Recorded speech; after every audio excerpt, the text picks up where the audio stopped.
Já, góður hlustendur, velkomin að Rauðaborðinu á mánudagskvöldi í lok ágúst. Á morgun nýr mánuður, september. Við erum í kórónufaraldri sem svona vægur á Íslandi, þannig geysi víða hart út heim. Við erum í upphafi kreppu, vorum að fá frá Hagstofunni í dag að dýpstu niðursveiflu í einum ársfjórðung í sögunni og enginn veit hvað framtíðin býr í skauti sér. Það er frekar að niðursveiflan haldi áfram því að einhver leyti fór kreppan í svona hálfgert frí í sumar, hún var ekki eins djúp og við ætlum. Og svo víða heim mótmæli, Bandaríkin loga, það er félagsleg upplausn sem til í kreppu og má vera að það verði líka í framhaldi af kreppinu sem koma núna. Það er ekki alveg að því tilefni sem við erum að fara að horfa 50 ár aftur í tímann til þess að skoða ein mest afgerandi mótmæli Íslandssögunnar þegar bændur í Mývatnssveit sprengdu stíflu í Laxárdeilunni. Og við ætlum að ræða það aðeins, fyrst kemur Benedikt Sigurðarson til okkar og hann ætlar að segja okkur aðeins frá þessu máli sem eðlilegt að við gerum þegar 50 ár liðin frá því atburðurinn átti sér stað, við setur það í svona samhengi og síðan á eftir að þá ætla að bætast í hópinn Birgitta Jónsdóttir og Hörður Torfason sem að bæði eru kunn af aktivisma og hafa tekið þátt í mörgum mótmælum og eru eiginlega komið með hálfgerða doktorsgráðu í mótmælum. Þau munu spjalla við mig og Benedikt mótmæli og kannski þetta hvenær eru mótmæli þannig að það sé í lagi að skemma hluti og valda svona usla eins og bændur gerðu. Herðu, en velkomin Benedikt. Takk fyrir. Ástæðan fyrir því ég fekk þig að þú varst með erindi í tilefni að friðlýsingu Goðafoss fyrir stuttu Laxárdeiluna. Mér langar aðeins bara að spyrja þig upphafi hvernig tengist Goðafoss Laxárdeilunni? Það einfaldlega af þeirri ástæðu að hugmyndin svokallaða fullvirkjun Laxár í Þingeyjarsýslu gerði ráð fyrir því að verulegur hluti af vatnsmagni Skjálfandafljóts yrði fluttur yfir frá Hrafnabjargafossi í gegnum Svartárvatn og yfir í Kráká og síðan virkjaður niður í farveg Laxár og að lokum fullvirkjaður við Laxárvirkjun sem neðst í Laxárdal. Og ef að þessum plönum hefði orðið sem að Laxárdeilan stóð þá hefði verið svona tiltölulega nýlega búið að klára að taka Skjálfandafljót úr sínum farvegi. Þá hefði engin friðlýsing Goðafoss farið fram og það hefðu engir fossar orðið eftir ótruflaðir í farvegi Skjálfandafljóts. Þar eru núna eiginlega 5 býsna öflugir fossar. Goðafoss auðvitað þeirra mikilfenglegastur og þekktastur, Aldeyjarfoss og efst í Bárðardal og síðan Hrafnabjargafossar. En síðan eru 2 fossar neðar við Þingey, annars vegar Barnafoss og Ullarfoss og allir þessir fossar hefðu mist sína tilveru og þetta stóra vatnsfall hefði fallið til sjávar í gegnum Laxá. Þannig að sprengingin þarna fyrir 50 árum seint í ágúst, hún stoppaði ekki bara litla virkjun heldur var hún að leiddi til þess að stöðva kannski risastór áform virkjanir allar sveitir þarna. Já, andófið í mínum huga þá skýrðist kannski andófið fyrst og fremst af tvennu, annars vegar af því hversu gríðarlegar umfangsmiklir vatnaflutningar og mikil röskun var á plönunum og hins vegar það hvernig að þessu var unnið. Þetta byrjar auðvitað þannig að 1936 fékk bæjarstjórn Akureyrar óskoraðar heimildir til að virkja Laxá í Þingeyjarsýslu við brúarfossa sem eru þarna á mótum Laxárdals og Aðaldals. Og hver veitir þeim þessa heimild? Er það ríkisstjórnin? Alþingi veitir þessa heimild. Svipað leyti var búið að veita Reykjavíkurborg heimild til að gera sogsvirkjanirnar og það gert með svipuðum hætti þar sem að sveitarfélag langt í burtu fær umboð frá Alþingi til að yfirtaka hagsmuni og skipulagsmál í öðrum sveitarfélögum án þess að hafa nokkra skyldu til samráðs við landeigendur og án þess að hafa nokkra skyldu til samráðs við sveitarstjórnir. Og þetta var búið að ganga þannig að 1936-38 voru byggðar fyrstu virkjanirnar í Laxá. Rafmagnið allt leitt til Akureyrar og engin raforkudreifing í sveitirnar í kring. Síðan þegar Marshallpeningarnir koma til, þá fær Akureyrarbær framlag og þátttöku ríkisins í stækkun Laxárvirkjunar og síðan þarna á árabilinu milli 1950 og 1960 þá voru stöðugar framkvæmdir af einhverju tagi við útrennsliskvíslar Mývatns yfir í Laxá sem að gerðu það að verkum að þar voru byggðar stíflur bæði í syðstu kvísl og miðkvísl og síðan í stærstu kvíslinni voru gerð gríðarlega mikið lokumannvirki. Þetta var gert án þess að leita heimildar hjá eigendum, jafnvel splundrað virkjun sem að Geirastaðabændur höfðu í ánni. Fyrir til eigin nota sem að þeir notu þá rafmagnið til eigin nota. Já, pínu lítil rennslisvirkjun sem að var nú eins og bara dropi í hafið en skipti máli fyrir heimilin. Og sem sagt síðan var beinlínis lokað fiskigeymdinni milli Laxár og Mývatns og á þeirri forsendu þá gerðu þó bændur við Laxá og Mývatn kröfu að það yrði byggður einhver fiskivegur. Og hann var sem sagt sá sýnilegi hluti stíflunar í miðkvísl sem að menn vissu að var gerður úr steinsteypu. En sko þegar að þarna komið 1967-89 þá sem sagt þá eru bændur til dæmis í Laxárdal búnir að upplifa það að þeim var neitað viðskipti við bankana og lánsheimildir og skýringin sem þeir fengu var lengi vel engin en með eftirgangsmunum þá komust þeir að því að bankinn stofnlánadeild landbúnaðarins hafði upplýsingar það að bæjarstjórn Akureyrar væri búin að plana það að leggja Laxárdal nánast allan undir miðlunarlón. Þannig að jarðirnar voru orðnar verðlausar samkvæmt þessu framtíðarplönum og ekki mjög ráðlegt að námunda þess. Dalurinn var úr sögunni sko, sem í raun og veru byggilegur. Nú síðan heyrast svona einhver óljósar hugmyndir, það eru mælingamenn á ferðinni í Mývatnssveit, alveg niður í Bárðardal og það eru einhver plön og menn fá ekki að vita alveg hvað í þessum plönum. Og það kom í raun og veru ekki endanlega á daginn fyrir en þó nokkuð eftir að búið að sprengja með kvíslartífluna hvað raunverulega var í plönunum vegna þess að ábyrgðarmenn Laxárvirkjunar og bæjarstjórnar Akureyrar harðneituðu því fyrst lengi vel að hvað stæði til og svo þegar að þeim var þrengt þá sögðu þeir meðal annars að þetta yrði ekki gert fyrir einhvern tíðan seinna.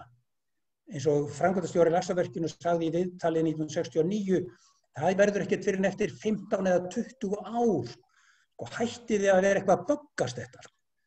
En gott og vel, þegar að menn sjá að það greinilega full alvara í þessum plönum þó þau sé ekki alveg, menn veit ekki alveg hvað þetta að þá byrja Þingeyingar að mótmæla. Það gerist í raun og veru þannig að sýslumaður Þingeyinga sem hét Jóhann Skaftason var mikill áhugamaður landsbyggðarmál og nokkuð pólitískur, gamall framsóknarmaður. Hann átti frumkvæði að því að á vettvangi sýslunefndarinnar var skipuð héraðsnefnd til þess að gera kröfur upplýsingar og gera kröfu að heimamenn yrðu með einhverjum hætti þáttakendur í því að fá að vita hvað var að gerast. Og í framhaldi af því þá boðar Laxárvirkjun til og raforkumálastjóri til kynningar á einhverjum. Það því vorum að ræða svolítið mótmæli. Í hverju fólust mótmæli þarna áður? Voru það bænabréf eða svona undirskriftasafnanir eða hvað? Það er akkurat það sem mótmælastöður? Já, það er það sem byrjar þarna að þessi héraðsnefnd, hún fékk fyrst engin svör. Búnaðarsamband Suður-Þingeyinga undir forystu Hermóðs Guðmundssonar sem að síðan verður ótvíræður merkisberi þessa andófs, þau fá heldur engin svör. Þetta er árinu 68-69 og það er ekki fyrri heldur en á miðju ári eða í maí 1970 sem að almenningur fyrir sunnan fór eitthvað að velta því fyrir sér hvað væri eiginlega þarna í gangi. Þá var haldinn mótmælafundur í Háskólabíói 3. maí þar sem að voru svona listamenn og áhugamenn náttúru sem að létu í sér heyra. Ágætir blaðamenn, meðal annars Matthías Jóhannesson, ritstjóri, sýndi í þessu máli meiri áhuga heldur en flestir aðrir. Og þetta svona veltur á milli aðila þangað til að það er semst komið í ljós að Akureyrarbær ætlar að fara af stað með framkvæmdir á árinu 1970 hvað sem á dynur, þrátt fyrir mótmælin, töldu sig hafa sem sagt fulla heimild innan þeirra lagaheimilda sem að Alþingi hafði veitt þeim. Það verður þá til þess að Þingeyingar mótmæla harðar. Það er skipulagður mótmælaakstur úr Þingeyjarsýslu með mjög fjölmennri þátttöku og harkalegum kröfuspjöldum. Laxá verður varin, með lögum skal land byggja og svo framvegis. Það er mikil mótmælaskjal sem er afhent bæjarstjóranum á Akureyri á Ráðhúströppunum og eftir sem áður þá fara framkvæmdir af stað og daginn sem hófust sprengingar við jarðgöng sem áttu að geta rúmað allt þetta vatnsmagn sem var í Laxá og hefði komið með Suðurá og Skjálfandafljóti til þess að flytja það inn í stöðvarhús. Daginn sem að þær sprengingar hófust, þá voru Mývetningar og fleiri Þingeyingar, Aðaldælingar, Laxdælingar, búnir að sammælast að taka til sinna ráða og fjarlægja mannvirki sem aldrei hafði fengið lögmætt samþykki landeigenda á Arnarvatni og Gerðarstöðum, né heldur að verið reist með samþykki skipulags eða sveitarstjórnar í Mývatnssveit. Þeir ákváðu að taka sinn eigin rétt, jafnvel þó að þeim hefði verið bent á að þeir yrðu hugsanlega ákærðir fyrir það sem kallað er að lagamáli gertæki eða sjálftaka réttar og eins og kom á daginn. Þeir voru sem sagt ákærðir og það varð mikill hvellur eins og Grímur Hákonar rammaði ágætlega inn í sinni heimildarmynd. Frábæri mynd. Já. En þegar þú lýsir þessu, þá heyrið maður þarna frá Akureyringunum, yfirstjórn Akureyrar, að þeir líta svo á að þeir séu næstu í svona heilugum rétti, að sækja rafmagn til þess að drífa áfram vaxandi iðnborg á Akureyri, á Norðurlandi, einhvern veginn þannig. Já, og nútíminn. Já, nútíminn, þeir sem er nútímann. Hvað var hinum? Nú var það kannski ólíkt hérna fyrir sunnan í Háskólabíói eða hjá bændunum í Mývatnssveit. Hvað var hinum megin á móti þessum stalíníska nútíma sem að Akureyringar voru á boða? Já, sko, það er auðvitað engin vafi á því að Laxá og Mývatn Laxá sem veiði á, laxveiði á perla íslenskra laxveiða, þekkt á heimsvísu, Urriðasvæðið í Laxárdal og Mývatnssveit, mjög miklir veiðihagsmunir í Mývatni um 300 ára skeið. Þeir höfðu vægi, engin vafi á því, en það sem hafði miklu meira vægi gagnvart fjölda fólks á svæðinu voru vinnubrögðin. Það er að segja að hagsmunaaðilar, þessi stóru hagsmunaaðilar sem höfðu valdið sín megin, þeir fóru sínu fram með rustaskap. Það er allt í lagi að tala hreina íslensku þetta. Á vettvangi bæjarstjórnar Akureyrar voru á þessum tíma ekkert sérstakir hófsemdarmenn, Steindór Steindórsson skólameistari og pólitíkus og Jón G. Sólnes bankastjóri og Gísli Jónsson menntaskólakennari og fleiri, framkvæmdastjórinn Knútur Otterstedt. Þetta voru menn sem að ýmsir hefðu alveg hiklaust kallað pólitíska, tölverða rusta. En þeir voru líka af allt öðrum kultúr. Þeir litu kannski á sig sem svona máttarstólpa í samfélaginu og þeim bæri raunverulega að fara fram með þeim hætti sem þeir gerðu. Já, þeir áttu rétt til þess, já. Þeir voru í fullum rétti, sjá.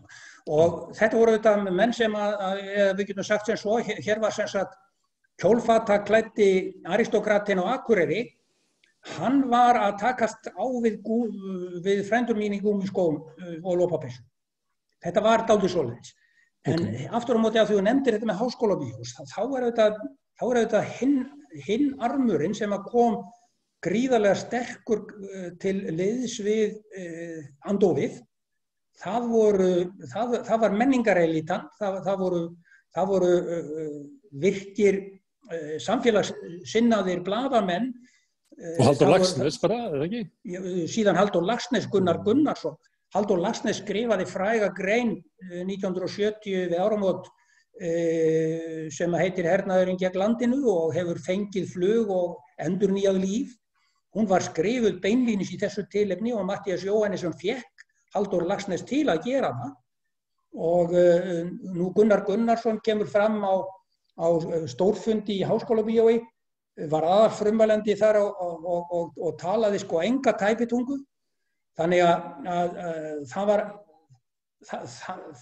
og síðan auðvitað bara, við getum sagt, það er aldrei merkilegur söfnuður sem heitir Þingeyingafélagið í Reykjavík.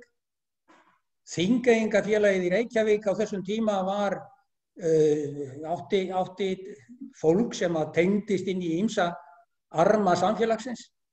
Þar voru ýmsir valdamenn og býsna sterkir og þessi hópur fólks hafði tilfinningataugar, rómantískar tilfinningataugar til Þingeyjarsýslu, Laxár, Mývatnssveitar og gaf það ekkert eftir. Og þannig að það varð úr þessu ótrúlega sterkur, andófskjarni. Já, kannski við getum kallað bara sterkur vefnaður sem er ofinn út úr virðingu fyrir náttúrunni, virðingu fyrir samfélaginu, virðingu fyrir hinum smáa og sögunni á móti þessum hugmyndum svona Excel-klæddan nútíma. Já, ég held að þú hafir læst þetta dálítið vel saman. Já, en segðu mér, þegar sprenging verða þá algjör svona vatnaskil í málinu og eftir það stuttur tími þar sem að máli raunverulega deyr eða eru þar átök lengi á eftir? Sko, þetta er 1970 sem Miðkvíslastíflan er sprengt. Sjálfstæðisflokkurinn missir rétt á sömu mánuðum formann sinn, Bjarna Benediktsson, forsætisráðherra í voðvæflegum eldsvoða.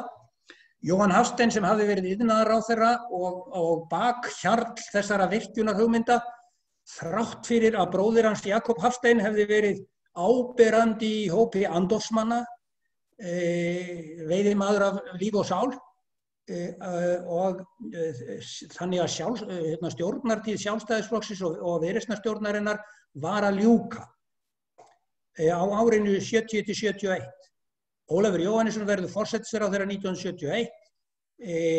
Það gerast ákveðnir hlutir þegar að Magnús Kjartansson kemur inn í iðnaðarráðuneytið og fer að búa til Landsvirkjun af stalínískum hætti, sameinar Sogsvirkjanirnar og Búrfells og Sigöldu og það þvert gegn vonum margra í Þingeyjarsýslu og í andófsóknum þá settist Magnús Kjartansson greinilega í lið með framkvæmdamönnum.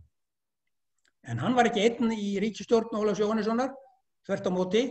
Lúðvík Jósefsson leysti hann af í forföllum, komst í ráðuneytið og sá að það sluppu plön og teikningar og kort út úr ráðuneyti Magnúsar Kjartanssonar og þau voru flutt við skulum segja á næturþeli norður í Þingeyjarsýslu og lentu þar á eldhúsborðum og enginn vissi hvaðan þau höfðu komið náttúrulega og alls ekki hver hafði látið þau koma en Lúðvík vissi alveg hvert þau þurftu að komast.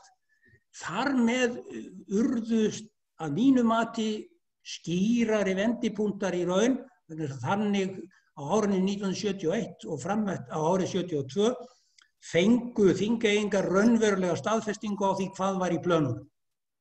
Ólafur Jóhannesson beitti sér síðan í málinu til þess að loka því.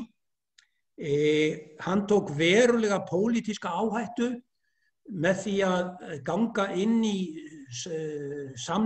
loka samninga þessara mála sem að voru friðarsamningar sem byggðust á uppgjöf bæjarstjórnar Akureyrar í málinu og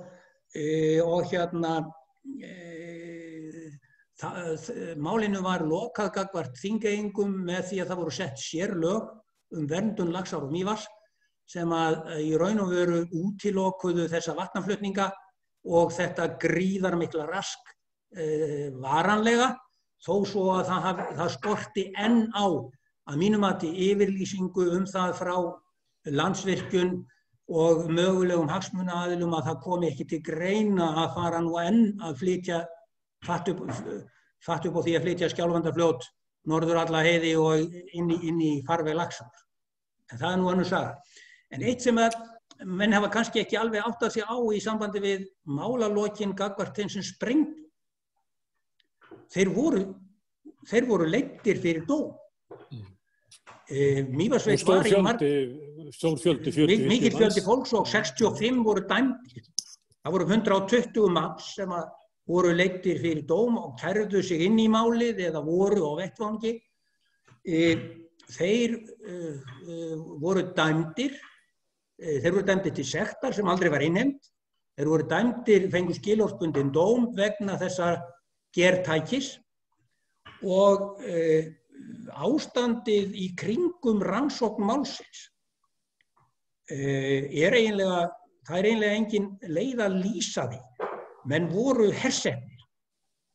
Einkennisklæddir lögreglumenn fluttu fólk til yfirheyrslu hjá settum rannsóknardómara og setudómara Steingrími Gauti Kristjánsson.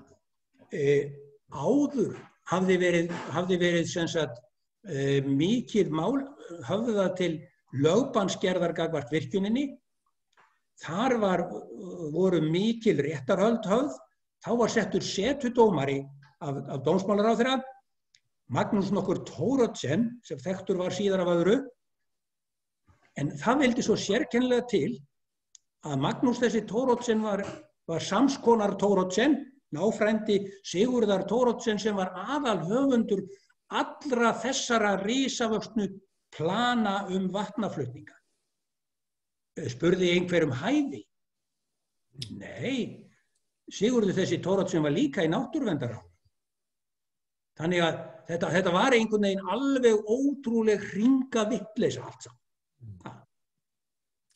Benedikt, ég ætla að bjóða þig núna inn í samtalið og byrja kannski á að ég má spyrja þig, Hörður. Hörður að taka mútið, blessaður. Það er nú svona kjarkur í þessari sögu, í þessu fólki sem að fer gegn yfirvaldinu, sprengir þarna upp, það eru skjöl tekin af borðum ráðherra og flutt. Það er svona stemning í þessu. Við erum ekki eins góð í þessu í dag. Innilega, ég sver það. Og ég var nú að ljúka námi á þessum tíma þegar allt þetta að gerast og ég var á kafi í öðru en ég man eftir í svona óljóst. Ég var ekki inn í málum, ég var ekki orðið nógu meðvitaður hvað var að gerast í samfélaginu, maður var að ljúka sínu námi. En orðið sprenging og það sem varð þarna og mér finnst þetta svo hárrétt ákvörðun og framkvæmd því að valdið, það svo mikið misnotkun á valdi eins og Benedikt að lýsa og það þetta sem alltaf gerist þessir stjórnmálamenn virðast halda að þeir eigi og megi öðrum komið ekki, þeir eru ekki að þjóna öðrum hagsmunum sínum eigin. Þetta finnst mér ítrekað gerast. Og þegar valdið fer fram með þeim hætti, þá finnst þér að almenningur hafi rétt á að bregðast við með valdi. Ekki bara rétt, við höfum skyldu til þess. Það er nákvæmlega það sem við eigum að gera. Það er það sem ég hef reynt að gera allavega sjálfur. Að standa í lappirnar eins og ég segi. Og við eigum að gera þetta. Við eigum ekki að láta þess að rusta, ég er svo fegin að Benedikt notar orðið rusti. Ég geri það sjálfur. Láta þá vaða hérna yfir okkur á skítugum skónum. Aftur og aftur. Við erum búin að sjá þetta aftur og aftur gerast. Og það er að gerast enn þann dag í dag. Birgitta, má ég spyrja þig hérna, er þetta einstakur atburður hérna Laxárdeilan og sprengjan og svo samstæða sem var þarna og ja, hvað náðist mikill árangur, hvað það tengdis saman ólík sjónarhorn? Er þetta einstakur atburður eða finnur þú til ykkur skyldleika við eitthvað annað í okkar sögu? Já, í raun og veru þá er þetta mjög einstakt. Ég er svolítið forvitin að heyra á eftir hjá þér, Benedikt, er hvernig brást samfélagi við þegar að sprengingin átt sér stað. Þú veist, hélt fólk áfram að styðja bændurnar og svo framvegis út því að það er oft þannig að þú ert með mótmælum sem ég var með aðkomu Saving Iceland og þegar að fólk stöðvaði vinnuvélarnar stutta stund með að hlekkja sig við það og gerða mjög faglega, þú veist, töluðu við erlendu verkamenn að koma með blöð til þeirra til að útskýra hvað er í gangi og svo framvegis, að þá er bara að tala um hryðjuverk. Þannig að það er svo mikilvægt þegar maður, þegar að maður spyr hvenær má gera eitthvað svona, sem sagt, hverjir svara þeirri spurningu. Út af því að á eina höndina að þá er þetta alltaf túlkunaratriði hvað, þú veist, mér finnst það trufla allt svo mikið þegar það tala um ofbeldi gagnvart byggingun. Ég er alfarið á móti ofbeldi gagnvart fólki. En það er ekki ofbeldi ef að þú kastar tómat í þinghúsið. Þú veist, og það er svolítið ábyrgð fjölmiðlamanna finnst mér. Hvernig þeir segja fréttir af mótmælum og það er eiginlega kannski eina sem ég finnst svona sammerkt með þessu eru búsáhaldamótmælin því að þrátt fyrir tilraunir til þess að mála mótmælendur sem einhverju rusta, sem voru að berjast við rustana, að þá var almenningur alltaf meira og meira í stuðningsliðum. Það voru ótrúlega skýr stuðningur frá almenningi gagnvart þessum mótmælum þó svo að það jólatréð var kveikt í því eða það brunnu varðeldar fyrir utan þinghúsið. Þannig að það er svona... Og kliftar leiðslur þegar var að vera að sýna kryddsíldina á Stöð 2. Já, það var talað um það sem ofbeldi og ég var hann alveg, ég dokumentera þetta allt. Ég var svona í hlutverki svona borgaralegs blaðamaður sem sýndi hlið mótmælandana út af því mér fannst fréttaflutningurinn oft mjög svona vilhallur valdinu.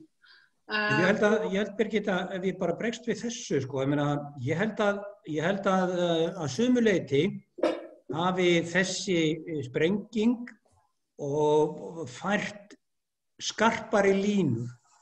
Það voru fleiri sem voru meðvitaður það hvort þeir voru með eða móti málinu. Það er engin launung á því að sprengjumenn, það var reynt að útmála þá sem hryðjuverkamenn. Það gekk svo langt að Eysteinn á Arnarvatni sem var landeigandi og einn af forystumönnum verknaðarins og einn af þeim sem sprengdi, hann mætti í viðtöl í sínum hefðbundna búningi í köflóttri skyrtu eins og hann var vanur með uppbrettar ermar og honum var líkt við þekktan skæruliðaforingja sem var á þeim tíma áberandi í heimspressunni og illa þokkaður af valdastéttum Vesturlanda sem var Yasser Arafat. Eysteinn var kallaður Arafat og það var ég er 18 ára unglingur á þessum tíma og er hér í menntaskólanum á Akureyri. Það er engin launung á því að ég og fleiri urðum fyrir raunverulegu hnjaski, ekki bara svona einföldum háskólósum, við urðum fyrir beinu hnjaski af því að vera hluti af þessum hryðjuverkahópi. En aftur á móti sko gagnvart pressunni, þá skiptir líka máli, og ég held ég að við verið búin að nefna það að sem sagt, mjög mikilvægir miðlar á þessum tíma, Morgunblaðið, Ríkisútvarpið, Tíminn, voru klárlega mjög jákvæð og opin fyrir sjónarmiðum andófsins. Og beinlínis eins og Matthías Jóhannesson klárlega virkur í því að skapa farvegi fyrir andófið. Á sama tíma eins og þröngsýnustu flokksblöð, bæjarblöðin hérna á Akureyri, urðu alveg ótrúlega, heimskulega að bráð sínum eigin yfirgangi. Þannig að ég held að sko í framhaldinu þá hafi í raun framkvæmdamenn og yfirgangsmennirnir í málinu einangrast. Og ég veit líka að eftir því sem lengra leið frá og fleirum varð ljóst þessi stóru plön, þá snerust hefðbundnir kjósendur á Akureyri að sjálfsögðu gegn þessum stórkallalegu framkvæmda áformum. En ég hitti ennþá fólk hér á Akureyri sem hiklaust segir við mig að þessi plön hafi aldrei verið til, jafnvel þó að þeim séu sýnd hönnunargögn og kort og teikningar og skýrslur, og þeir þræta samt. Þannig að sko, það hefur ekkert verið fyrirgefið. Hörður, þessi að mála mótmælendur sem óerðarseggi, jaðarfólk, sem að trufla lög og order, svo við vitnum nú bara í Bandaríkin, þar er þessi deila alveg ljóslogandi, þar sem að Trump lýsir eiginlega þeim sem að rísa upp gegn ofbeldinu í samfélaginu sem vandamálinu. Kannastu við þetta úr búsáldabyltingunni til dæmis? Ég var alveg málaður upp og nær alveg aftur í 75 sko, frá því að ég stíg fram sem fyrstu hommi og allt þetta. Þetta eru viðbrögð samfélagsins og valdamanna. Það að sko, þeir sjá orkuna í okkur sem að rífum kjaft og þeir gera allt til þess að þagga niður í okkur. Þetta ekkert nýtt. Þetta ekki bara hér á Íslandi.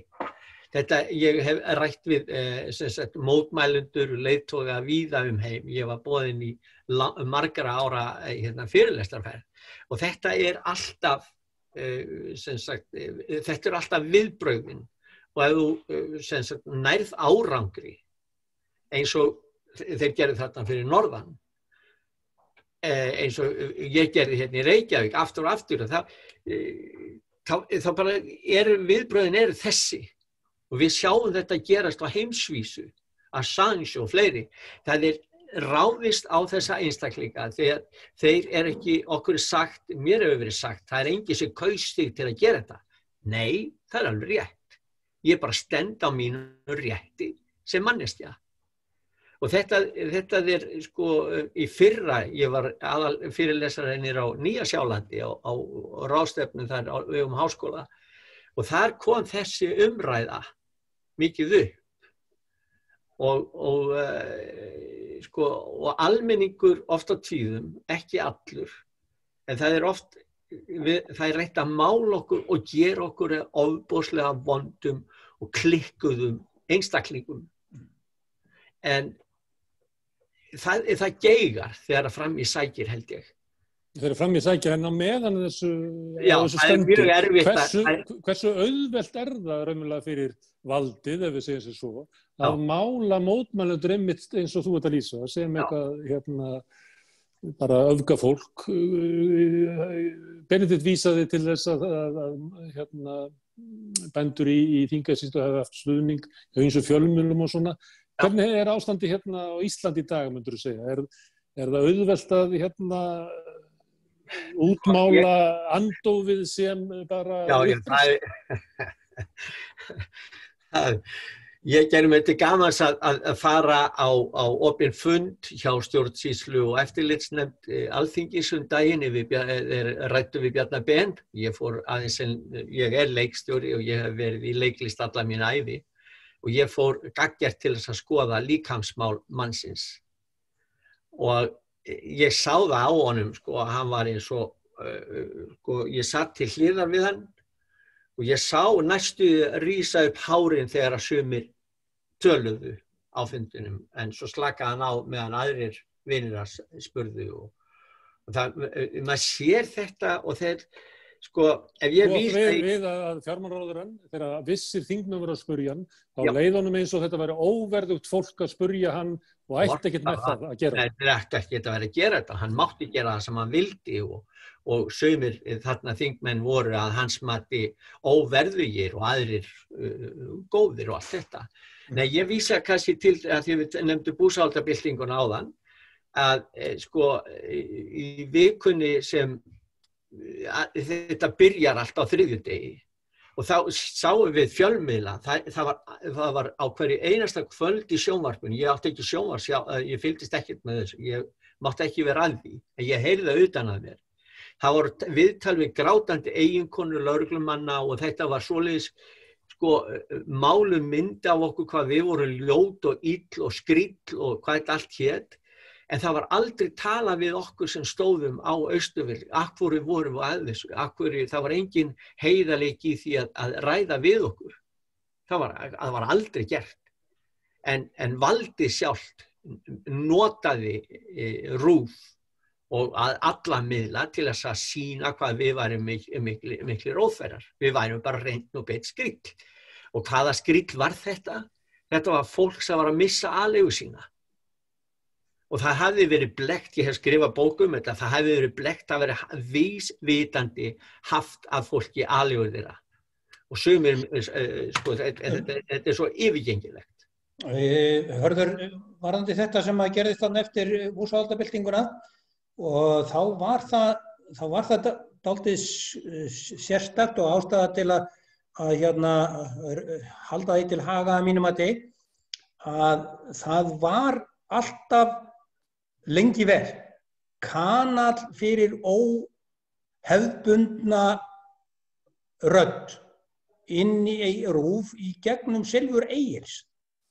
Meira að segja svo að það var tekið upp á Alþingi að undirritaður sem hér situr hafði 11 sinnum komið í Silfur Egils óverðskuldað og haldið upp í rödd sem var ekki vinsæld hjá sitjandi stjórnmálamann.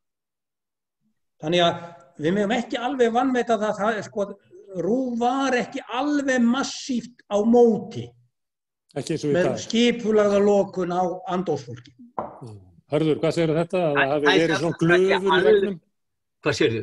Það hafi verið svona glufur í vegnum? Já, það alltaf sprungur einhvers staðar sem betur fer.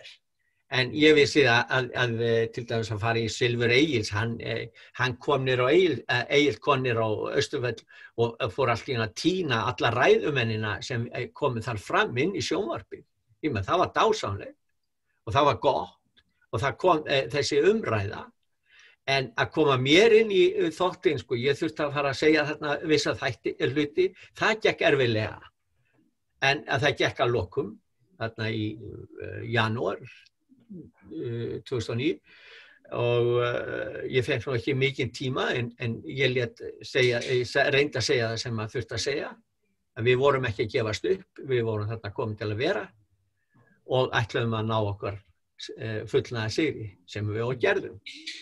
En þetta valdið beiti sér gegn okkur sem að höfum þetta ef þú ert ekki með mér, þá ert á móti mér og ég geri allt til að stoppa þig. Við sjáum þetta víða í samfélaginu og þetta ekkert sér íslenskt fyrirbrigði, alls ekki.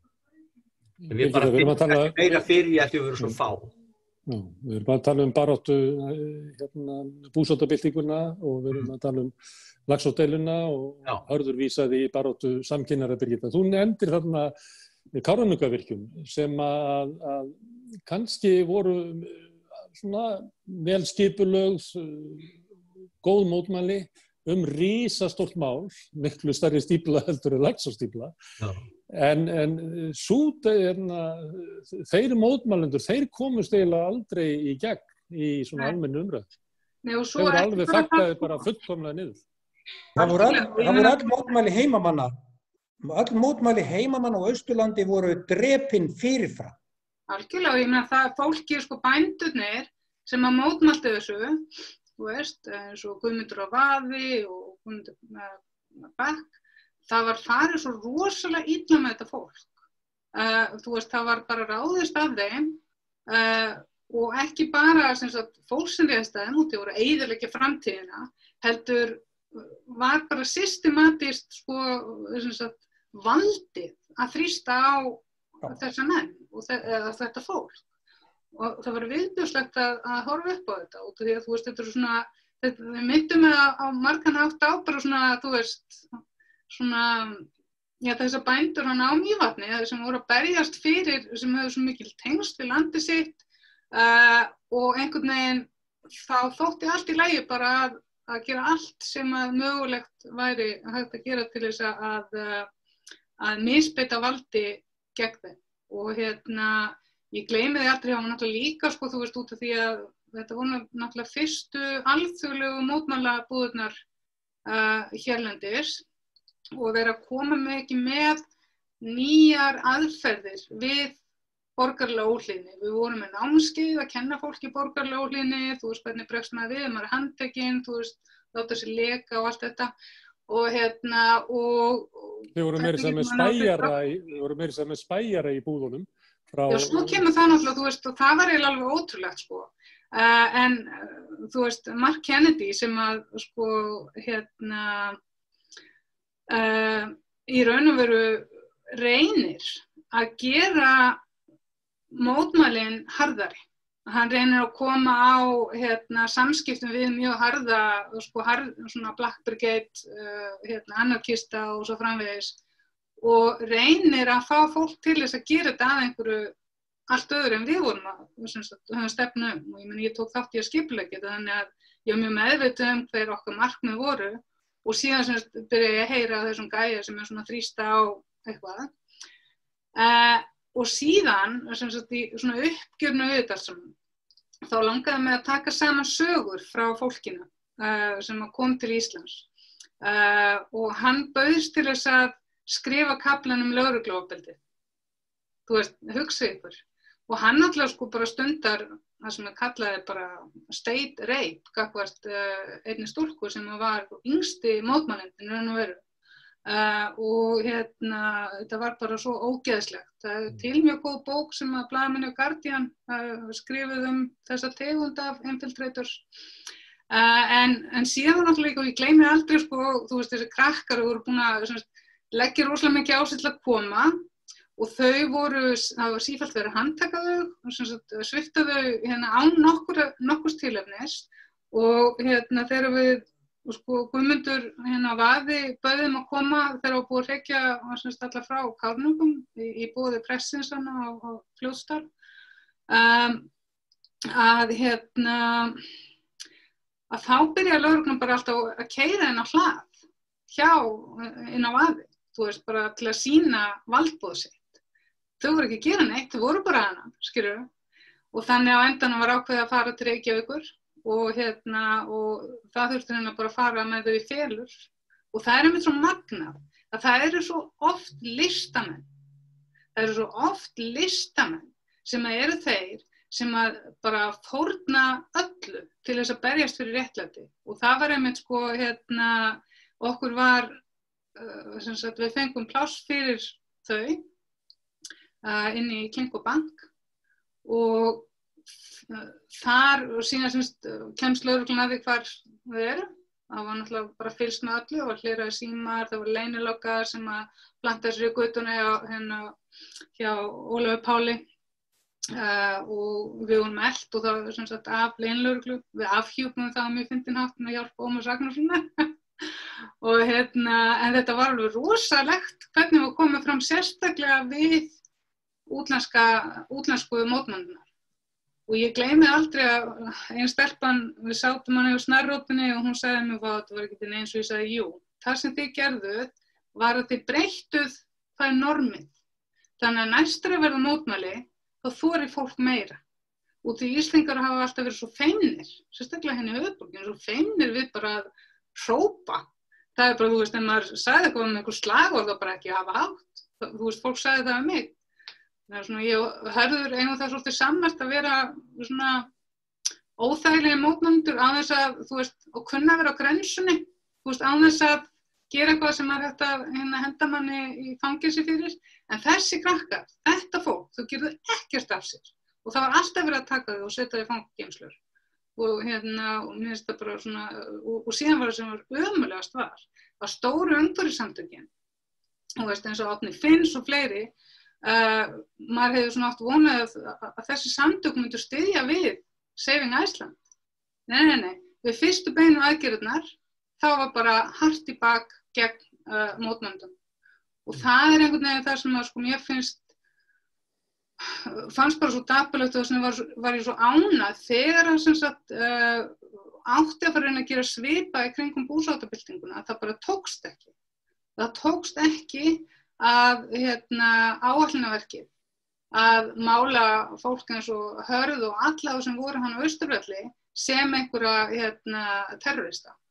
Það er bara ekki þannig. Það er, þú veist, jú, ég las náttúrulega þessar búsáhaldabyltingar skýrslu eftir Geir, sem náttúrulega bara sko, skandall, hvernig hún er skrifið, þar kemur töluvert mikið fyrir, hvernig talað hann, sko. Þú veist, þetta er bara, maður sér hvernig lögreglan horfir á fólk sem að veitir viðspyrnu. Sem skríl bara. Já, við erum bara alveg skríl. Og ég er bara mjög fein að vera ennþá skríl. Áfram skríli. Áður ég spyr ykkur hvenær maður má sprengja mannvirki og hvenær ekki. Það langar mér aðeins að spyrja ykkur umfjöllun í íslensku fjölmiðlum mótmæli erlendis. Nú höfum við dæmi náttúrulega í Bandaríkjunum þar sem að er svolítið deilt það hvað það er og ég veit ekki hvort að þið sem eru virki í mótmælum og hafi verið það, hvort að þið, hvernig þið er svona lesið út úr því hvernig þið er fjallað það hérna heima. Við höfum líka dæmi eins og með gulvestunga í Frakklandi sem að voru eiginlega í öllum fréttum hér útlistaðir sem bara óerðarsekkir og sá sem að hvolfdi einhverjum lögreglubíl og kveikti í honum, hann var eiginlega tákgerðingur fyrir 500.000 frakka sem að voru að mótmæla á tímabili. Þessi eru íslensku fjölmiðlarnir svona full borgaralega þenkjandi og svona skeptískir á vald almennings og eiginlega bara rödd hins venjulega manns, getur það verið? Hörður, má ég spyrja þér? Já, sko, samfélagið hefur breyst, heimurinn hefur breyst svo mikið.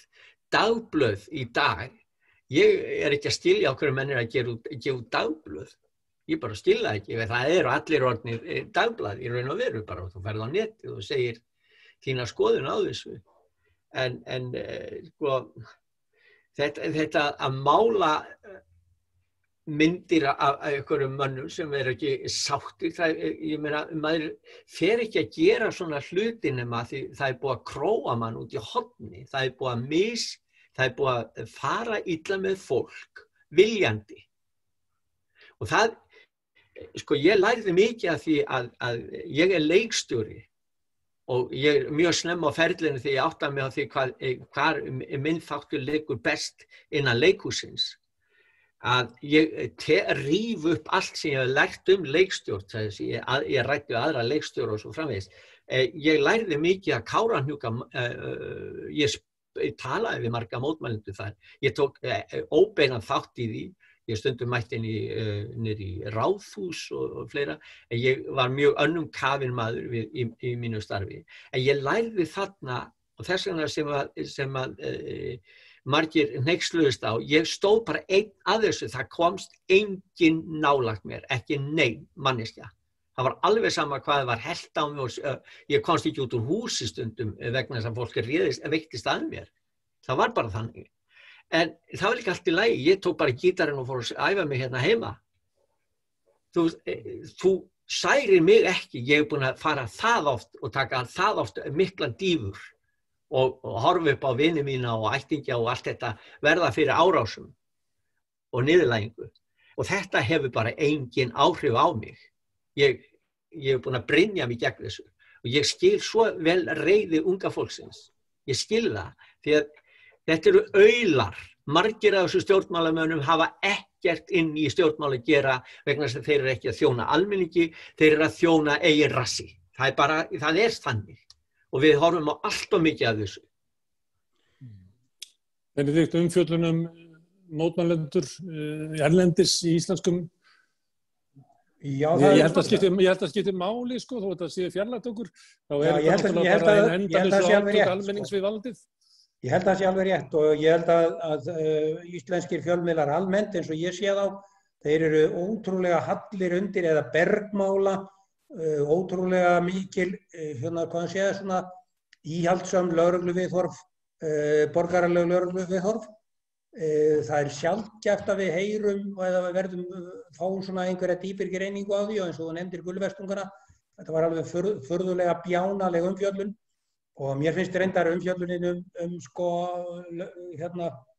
mótmælin og lögreglu í Bandaríkjunum. Mér finnst þau vera ótrúlega yfirborðskennd og í engu samræmi við tilefnið. En aðeins í sambandi við okkar stöðu og mótmælin, sko. Ég hefði ekki gert ráð fyrir því fyrir 25 árum að við sem stóðum að andófi gegn Laxárvirkjun 1970 og það bil fengjum svona, skulum segja, milda umfjöllun í fjölmiðlum dagsins. Við fáum það og fjölmiðlarnir meira og minna eru virka sympatískir og mér þótti sérstaklega vænt það að jafnaldri minn sem að tók þátt í því að elta upp í dínamítið, smala dínamítinu, svaraði því aðspurður að hann myndi gera nákvæmlega það sama aftur við samskonar aðstæður. Ég held að þetta sé ekki bara aldur okkar, sko. Nú er okkur að verða sama, sko. Ég held að þetta sé líka einhverju leyti, sko, að þetta inngróið í ákveðin sveitamannakarakter. Að láta ekki strauja yfir sig sama hvað. Jafnvel þó það kosti mann í mikið og ég ætla ekki að fullyrða það að út af þessari Laxárdeilu hafi endilega margir orðið fyrir atvinnubanni en ég veit að ýmsir fengu ekki vinnu hjá tilteknum fyrirtækjum einfaldlega vegna þessar afstöðu. Eins og með þekktu síðan á Austurlandi vegna hófsams andófs heimamanna gagnvart stór framkvæmdum. Birgitta, hefur mótmælið þín skert tækifærið þín til atvinnu? Birgitta?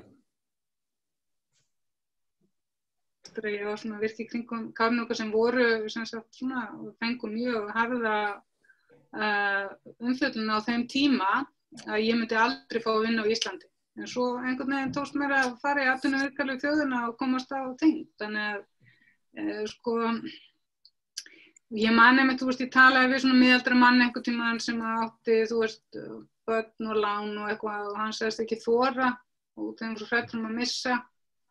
Og það vandamáli, sko, svo erfitt að fá fólk til þess að koma og mótmæla óréttlætinu ef það hefur einhver að tapa, og það sér ekki stóru myndina, það er rosalega erfitt. Ég meina það var ekki hægt að fá fólk til að mótmæla Kárahnjúkum fyrir að búa að byggja helviti stífluna og þá var verið að tala að búa til einhvern svona risagarð eða eitthvað, fyrir tröll. En sko það er ég fylgist mjög mikið með mótmælum víða heim. Og það er verið náttúrulega sko, rosalega að fylgjast með sem gerast í Hong Kong og í Hvíta-Rússlandi og bara víða, það eru mótmæli út allt og ég meina bara mótmæli eins og í Líbanon og svo framvegis og ofbeldi gagnvart fólki sem eru mótmæla þar.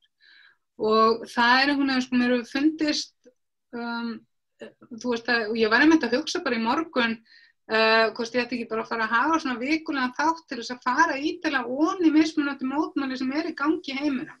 Bara þér velkomið að vera hér á samstöðunni. Já, ég var einmitt að hugsa bara, það vantar svolítið að fara eins ofan í hvað fólk að kalla eftir, hvernig eru viðbrögð yfirvalda, hvað að gerast, þú veist, núna allir búin að gleyma Hong Kong að meðan að það verið ráðast harðast af fólkinu þar.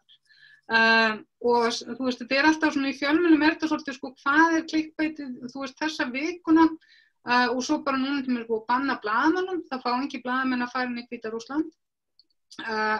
Og sko, eina ástæðan fyrir því ég myndi vilja halda hefðbundnum fjölmiðlum einhvern veginn gangi til þess að fá rannsóknarblaðamenn, sko. Þú veist, þau þurfa að endurhugsa svolítið hvernig fjölmiðlur eru reknir.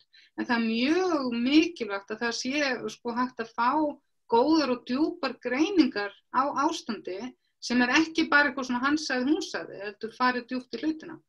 Og þú veist, það sem hefur gerst svolítið í Bandaríkjunum, það svolítið svona, sko, þú veist, alveg svo hérna í búsáttubyltingunni, þú veist, þegar komu bara einhverju góðkunningar lögreglunar, eins og lögreglan sagði sjálf, og byrja að ráðast að lögreglunni, að sko, það sama að segja þegar að byrja, sko, þú veist, það friðsamleg mótmæli, risastór, eins og voru í Washington núna, risastór. Það nánast ekkert það í fréttum, nema eitthvað, þú veist, Kamala Harris eða eitthvað skilur við, þú veist, heldur ræðu. En svo þú veist, allt undirlagt í fréttum ofbeldið og mér fannst til mér sláandi að tala eitthvað svona, sem sagt, að það hefði eitthvað fólk verið drepið, sem sagt, skotið af einhvern svona, sem sagt, svona Batman-típu.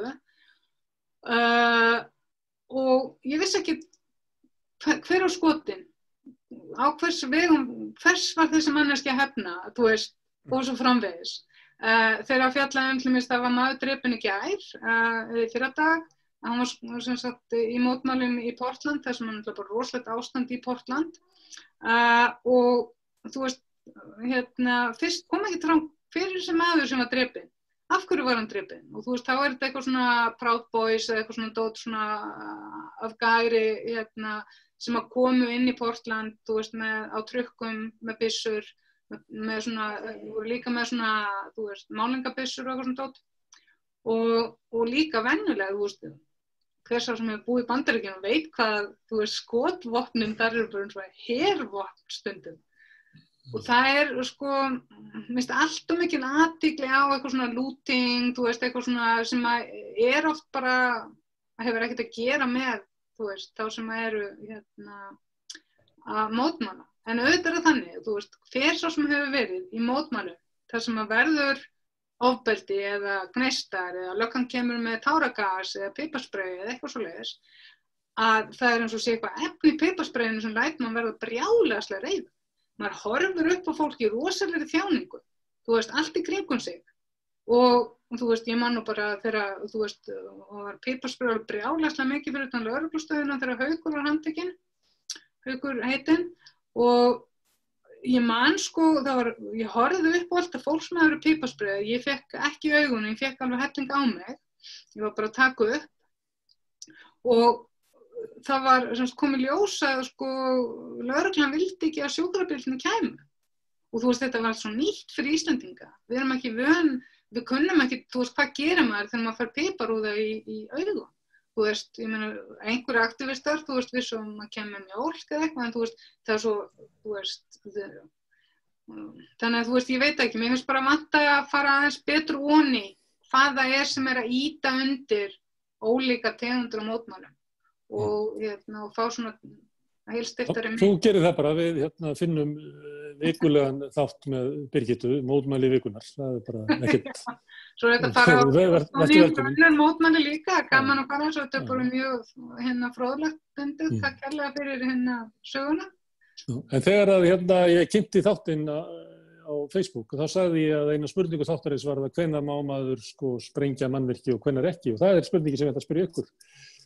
Mættu, þeir sem að berjast fyrir því að Alþingi og ríkisstjórn virði vilja þjóðarinn eins og birtist í þjóðaratkvæðagreiðslunni 2012 með að sprengja eitthvað, mega öryrkjar sem eru búin að vera að berjast fyrir því árum saman að fá að eiga fyrir mat út mánuðinn, með að þeir sprengja eitthvað í anddyri Tryggingastofnunar, hvenær má maður sprengja, hvenær má maður ekki, Benedikt? Ég á nú erfitt með að svara því ég sjálf sér hvenær maður má sprengja en sem sagt ég vísa til þess sem Birgitta sagði hérna fyrir í þættinum eða kannski áður, ofbeldi eitthvað sem snýr að fólki. Ofbeldi ekki eitthvað sem að snýr að mannvirkjum eða í raun og veru, forgengilegir efnislegir hlutir. Ekki að berja rúðuna á bíl forsætisráðherra. Svo ég vitni nú í það sem að því að má skjóta þess inn í. Að sprengja. Mér langar að skjóta þess inn í. Að þú sagðir þetta, að því að Hallgrímur Helgason hefur verið mjög gagnrýndur fyrir að hafa lamið í rúðuna á ráðherrabíl Geirs Haarde þegar að vera að keyra frá og það var kallað ofbeldisverk. Þú kallar það ekki ofbeldisverk. Að sjálfsögðu ekki. Þetta er bjánalegur útúrsnúningur og auðvitað bara enda til þess að eyðileggja orðræðuna. Og ég held að staðan í þessum hlutum akkurat sem þú nefndir sé þannig að það þurfi með einhverjum hætti að sprengja. Ég skal ekki segja hvað, ég veit ekki hvað. Ég held að leikstjórinn gæti akkurat sagt okkur það betur að þarf að sprengja þannig að það sjáist og heyrist og finnist fyrir því. Ok, Hörður, það er spurning til leikstjórans. Hvenær á ég að sprengja og hvenær á ég ekki að sprengja? Ég tek undir þetta og þetta er staðreyndin að ofbeldi liggur í þegar fólki, þegar bitnar á fólki. Mannvirki eru annað, en ég vildi helst ekki að eitthvað kæmi og eyðilegði bílinn minn, eitthvað slíkt. Ég varði fyrir því að búa ráða út af svona fyrir að vera ég og allt það. Ég er ekki fyrir þessa aðferðir, en ef það er vel skipulagt og ekkert fólk nálægt, eins og mér sýnst að það hefði gerst þarna fyrir norðan. Þetta er vel skipulagt og vel framkvæmt og þetta hafði svo gríðarlega áhrif. Og mér finnst þetta flott. Ég vil bara alveg að segja það. En ég hefði ekki farið að sprengja Alþingishúsið eða eitthvað slíkt. En jólatréð,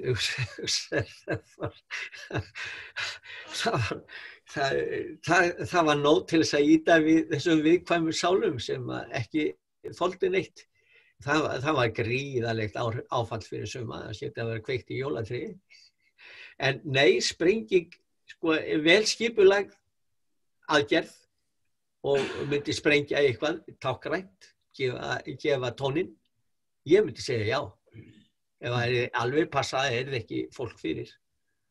Það þurfum að ganga langt vegna þess að það hefur og er oft gengið svo langt að pína fólk. Birgitta, ég þakka þig að klára þetta með, er ekki komin tími til að sprengja?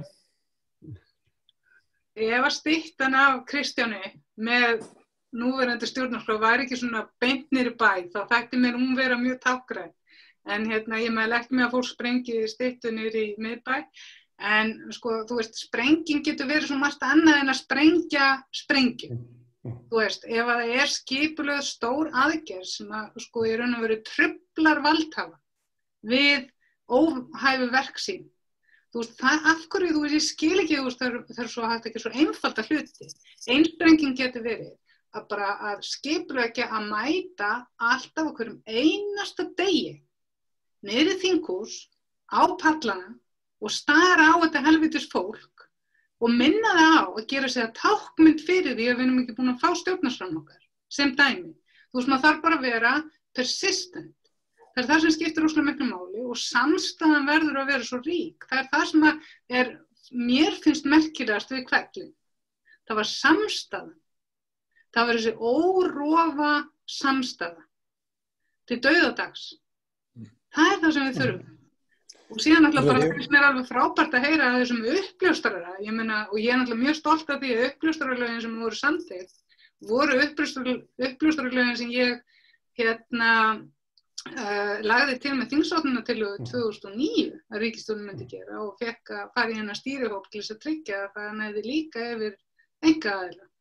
Það er rosalega mikilvægt í litlu samfélagi að við höfum leiðir fyrir fólk til þess að láta vita þegar það verið að vinna óhæfuverk. Og það er því miður að þá er einhvern veginn það er annað fólk sem ráðist mjög hart af, það eru uppljóstrarar. Og það er einhvern veginn, við þurfum að fara að standa með fólki sem að þorir. þó við sem ekki sammála allir sem það gerir, en bara að þori. Það svo mikið hugrekki sem þarf til þess.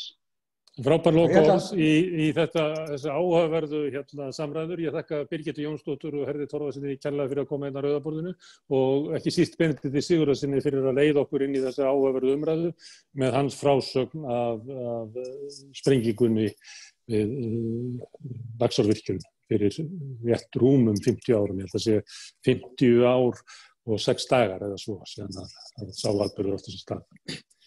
Ég þakka hlustendur fyrir að gefa færi á þessum miðli. Ég þakka hlustendur fyrir að gefa sér tíma að fylgjast með þessum umræðum. Við höldum við áfram á morgun við Rauðaborðið klukkan 8. Þá eitthvað allt annað á dagskrá, en ég segi bara gott kvöld.